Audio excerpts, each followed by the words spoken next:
எனக்கு ஐயா முதல்ல எப்படி அறிமுகம்னா சம்பத்தன் இருக்காரு.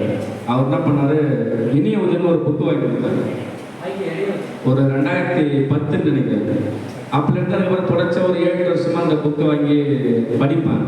அதில் எல்லாரும் கவிதையும் புரியும். அந்த சென்னிமலை தண்டபாணி, தமிழச்சி தங்கப்பாண்டியன், பயணமுத்து, அதுக்கப்புறம் வந்து பாகத்தருடைய பையன் எழுதுறது, இது எல்லாமே புரியும் எனக்கு. ஐயா வந்து எனக்கு புரியாது. அப்போ ஐயாட்ட வந்து கேட்பேன், இந்த மாதிரி எப்படி அந்த கவிதை அப்படின்னு சொல்லிட்டு.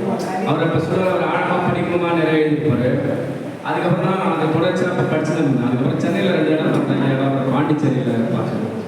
அப்போ பார்க்கும்போது எப்படி இந்த கவிதைலாம் எழுதுறாங்க அப்புறமா பார்த்தா அது ஐயா ஒன்று சொல்லிக் கொடுப்பாரு. அந்த மாதிரி அதுக்கப்புறம் 10வது புக்கு, இந்த 9வது புக்கில் பார்க்கும்போது அது இந்த மாதிரி எளிமையான கவிதை இந்த புக்கில் கொடுத்துருக்காங்க, நம்ம புரிஞ்சுக்கிற அளவுக்கு இந்த மாதிரி அப்புறம் தான் நினச்சேன்.